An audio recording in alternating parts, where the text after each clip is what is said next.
The crystal stemware clinked as Eleanor Matthews raised her glass, her perfectly manicured fingers gripping it just a bit too tightly. The candlelight caught the enormous diamonds on her hand. A reminder, as if anyone needed one, of the Matthews family's wealth and status. "To my son," she declared, her voice carrying across the private dining room at La Cirque, "who carries forward our family's proud legacy," her eyes fixed on me, sharp as daggers. "Despite certain complications. My name is Sarah Matthews, though according to my mother-in-law, I'll never truly be a Matthews. After 5 years of marriage to her son James, I'm still the secretary who got lucky." If only she knew that while she was planning this elaborate anniversary dinner to remind me of my place, I had been in my office, closing a deal that would save the very legacy she was so proud of. "Mother," James said, a warning note in his voice. "Not tonight." Eleanor waved her hand dismissively. "Oh, don't be so sensitive, darling. We're all family here." Her smile didn't reach her eyes, though some of us understand the weight of that name better than others. I took a sip of my wine, letting the expensive vintage roll across my tongue. 5 years ago, her words would have cut deep. Now they just made me think of the signed contract sitting in my office safe, and the look that would be on her face tomorrow at the board meeting. "How is the company doing, James?" Eleanor turned to her son. "Your father would be so proud to see you at the helm of Matthews Industries." I washed my husband's face carefully. James was handsome, successful, and completely unaware that his company was on the brink of collapse, or that I had spent the last 6 months secretly working to save it. "Everything's fine, Mother," he replied, but I could see the tension in his jaw. James was a brilliant engineer, but he'd never had his father's head for business. The company had been bleeding money for years, and he'd been too proud to admit it. Eleanor nodded approvingly. "Of course it is. Matthews' men always succeed." She turned her attention back to me. "Though I suppose that's hard for some people to understand. Not everyone grows up with business in their blood." Eleanor, my father-in-law's brother, Uncle Robert, cut in. "Perhaps we could discuss something else." But Eleanor was on a roll now, fortified by several glasses of expensive wine. "I'm simply saying that some people might find it difficult to appreciate the pressures of running a family company, especially when their previous experience was mainly answering phones and getting coffee." The table fell silent. I could feel everyone's discomfort. The Matthews family had never quite known how to handle Eleanor's thinly veiled disdain for her son's choice of wife. What none of them knew, what even James didn't know, was that I hadn't just been a secretary at Matthews Industries. I had been working on my MBA at night, studying the company's operations, seeing problems that everyone else seemed to miss. By the time I married James, I understood Matthews Industries better than most of its executives. And for the past 6 months, I had been secretly working to save it from bankruptcy. It started when I accidentally discovered some concerning financial reports in James's home office. The company was hemorrhaging money, losing contracts, and falling behind competitors. James was drowning, but his pride and his mother's expectations kept him from admitting it. Instead of confronting him, I began working behind the scenes. My old network from my secretary days proved invaluable: assistants and receptionists who knew everything that happened in their offices, who were happy to help the former one of them who had married the boss. Through them, I learned about a potential deal with Suntech, a rising star in the tech industry.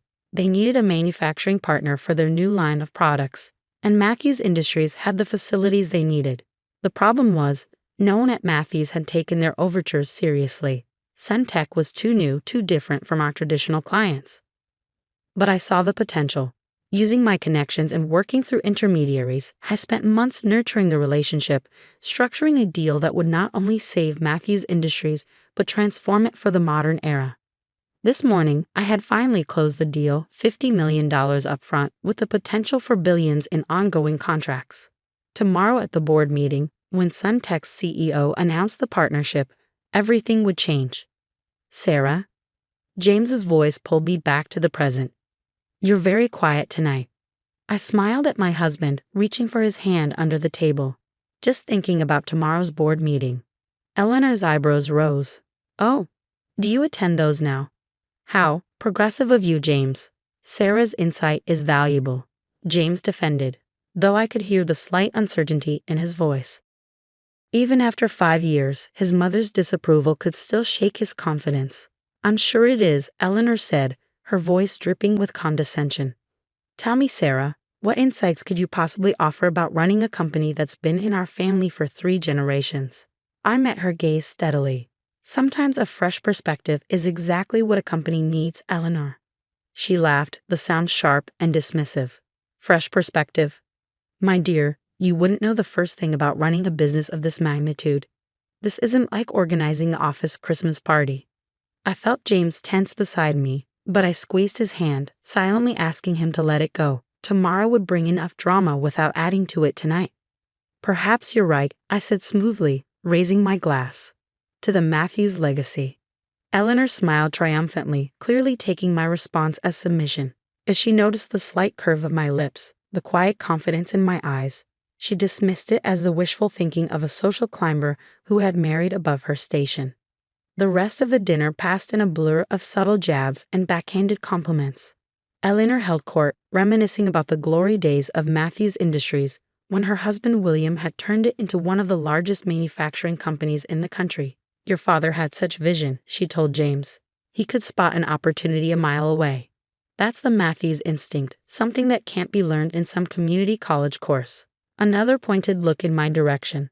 I thought about the contracts in my office, about the months of careful negotiation, about the future I had secured for the company while they were all clinging to the past.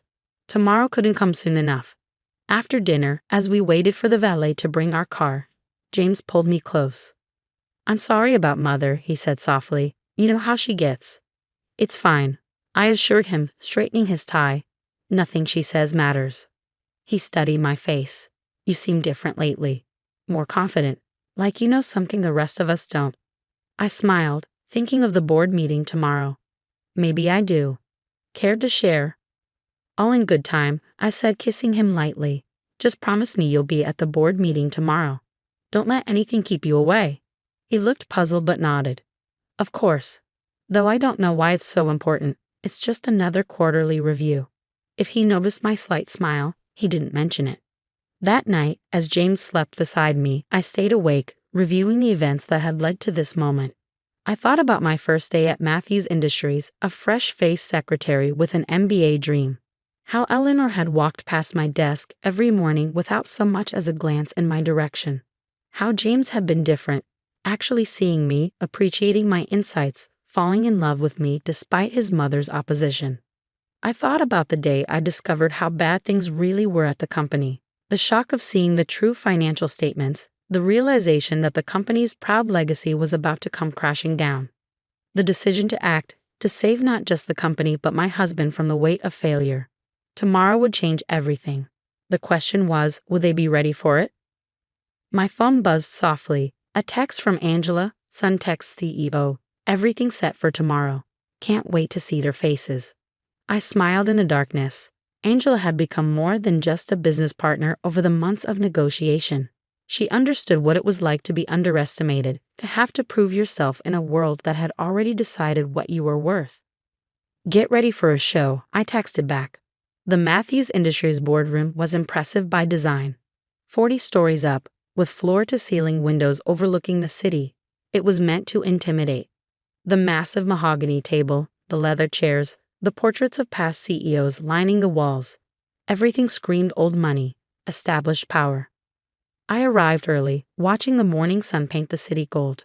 The contracts were safely stored in my briefcase, along with a presentation that would change everything. James had already left for his usual morning meetings, completely unaware of what was coming. Eleanor arrived exactly 10 minutes before the meeting was scheduled to begin, wearing her trademark Channel suit and an expression of barely concealed disdain when she saw me. Sarah, don't tell me you're actually staying for the board meeting. She made it sound like I was planning to crash a private club. Of course, I replied calmly. I wouldn't miss it. She sighed dramatically. Really, James needs to set better boundaries. These meetings are for actual board members and executives, not— She waved her hand dismissively, family observers. Before I could respond, the other board members began filing in. I recognized them all.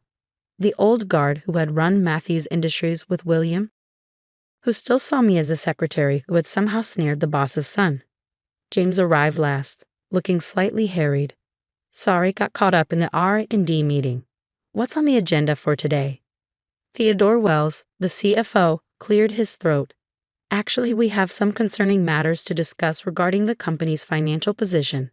Before we get to that, I interrupted smoothly, standing up. There's something else that needs to be addressed. Eleanor's eyes narrowed. Sarah, dear, this really isn't the time for whatever this is. Actually, Eleanor, this is exactly the time. I moved to the front of the room, pulling out my laptop and connecting it to the display screen. You see, I've been working on something for the past 6 months. Something that's going to change everything for Matthews Industries. The room fell silent as I pulled up the first slide. Charts showing the company's declining revenues, lost contracts, mounting debts, everything they have been trying to hide. What is this? James asked, his voice tight. Sarah, how did you get these numbers? I finished for him. I've always had access to them, James. I've been watching our company slowly die while everyone in this room pretended everything was fine. Eleanor stood up, her face flushed with anger. This is outrageous. You had no right to access these documents. James, are you going to let your wife? Mother. James cut in, staring at the screen. These numbers, are they accurate? Theodore shifted uncomfortably. Yes, we've been trying to find a way to tell you. The situation is quite serious. I clicked to the next slide. 6 months ago, I started working on a solution. Something that would not only save Matthews Industries but transform it for the future. The boardroom door opened and Angela Chen walked in, followed by her executive team. Eleanor's mouth fell open as she recognized the CEO of Sun Tech. Ms. Chen? James stood up, confused. I wasn't aware we had a meeting scheduled. That's because the meeting wasn't with you, James, Angela said, smiling at me. It was with Sarah. I pulled out the contracts from my briefcase. Ladies and gentlemen, I'm pleased to announce that Matthews Industries has just entered into a historic partnership with Sun Tech, a $50 million immediate investment with projected contracts worth billions over the next decade. The room erupted in chaos, board members talking over each other, James staring at me in shock, Eleanor looking like she might faint. This is impossible, Eleanor finally managed. You're just a secretary. You couldn't possibly. Actually, Angela interrupted. Sarah has proven to be one of the most brilliant strategists I've ever worked with. She saw the potential for this partnership months ago, when everyone else was too caught up in the past to see the future. I distributed copies of the contracts. The deal is already signed. Sun Tech gets the manufacturing capability they need, and Matthews Industries gets the innovation and capital it desperately needs. A perfect partnership. James was reading through the contract, his expression a mix of amazement and something else. Pride, maybe. Sarah, this is incredible. But why didn't you tell me? I moved to stand beside him. Because you needed to be protected. If the deal hadn't worked out, if I had failed, no one would have known how close we came to losing everything. Your reputation would have been safe. Protected. Eleanor scoffed, though her voice wavered. You went behind everyone's back, made decisions about our family company. I saved our family company, I corrected her firmly. While you were also busy protecting the Matthews legacy, you nearly destroyed it. Sometimes it takes an outsider to see what the insiders are too close to notice. The board members were murmuring amongst themselves, reviewing the contracts with growing excitement. The terms were excellent. I had negotiated from a position of knowledge rather than desperation, creating a deal that would benefit both companies. Angela stepped forward. I'd like to make another announcement. Given Sarah's extraordinary work on this deal and her clear vision for the future, Sun Tech would like to recommend her for a position on the Matthews Industries board. Eleanor made a choking sound. This is absurd. She's not qualified. Actually, Theodore interrupted, looking up from the contracts, looking at what she's accomplished here. I'd say she's more than qualified. This deal, it's brilliant. It saves us from bankruptcy while positioning us for growth we haven't seen in decades. James stood up, taking my hand. I second the nomination. My wife has proven she understands this company better than any of us. One by one, the board members voiced their agreement. Eleanor sat there, her face pale, as her carefully maintained world order crumbled around her. Well, I said, squeezing James's hand, I believe we should vote on it. All in favor? Every hand in the room went up, except Eleanor's. She stared at me, finally seeing me clearly for the first time. How? She whispered. All this time. Because you never bothered to look past what you thought you saw, I replied. You were so convinced I was just a secretary who got lucky that you never noticed I was actually a businesswoman who got smart. The rest of the meeting passed in a blur of discussions about integration plans and future strategies. I watched as the old guard of Matthews Industries finally began to understand that their world had changed, and that I had been the one to change it. After the meeting, James pulled me into his office. Why didn't you tell me how bad things were? That the company was nearly bankrupt? I touched his face gently, because I knew you were doing your best. You're brilliant with the technical side, James, but sometimes love means protecting the people we care about while we fix what's broken. He laughed softly. Protect me? Sarah, you saved everything. The company, our future, my family's legacy. You're extraordinary. Does this mean you're not angry I kept it from you? He pulled me close. Angry? I'm in awe of you, and a little bit terrified, if I'm honest. Later that evening, as we were leaving the office, we ran into Eleanor in the lobby. She looked smaller somehow, less intimidating than she had at dinner the night before. Sarah, she said, her voice unusually hesitant. I owe you an apology, many apologies actually. I studied her face, seeing the genuine struggle there. You never gave me a chance, Eleanor. You decided who I was the moment you saw me at that desk. Yes, she admitted. I was wrong. So wrong. What you did today, you didn't just save the company. You protected my son, our family name. You did everything I accuse you of being incapable of doing. The question is, I said quietly, what happens now? She straightened her shoulders, and for a moment I saw the proud Matthews matriarch again. But then she surprised me by smiling, a real smile, not her usual social mask. Now I hope you'll give me the chance to get to know my daughter-in-law. The real one, not the one I imagined. James squeezed my hand. Dinner next week, Mother. Maybe at our house this time. Eleanor nodded. I'd like that. And Sarah, thank you for seeing what needed to be done and having the courage to do it. As we walked to our car, James looked at me with a mix of love and admiration. You know, for someone who claims she married into the Matthews family, he might be the best Matthews of us all. I thought about everything that had led to this moment, the years of dismissal and doubt, the months of secret work, the triumph of today's reveal. But most importantly, I thought about the future we could now build together. I didn't marry into the Matthews family, I said, smiling at my husband. I married you. Everything else was just business. He laughed, pulling me close. Remind me never to play poker with you. As we drove home, my phone buzzed with a message from Angela. Dinner next week.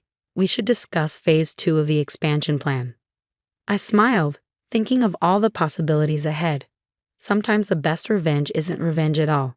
It's showing people exactly who you are, and watching them realize how wrong they've been all along.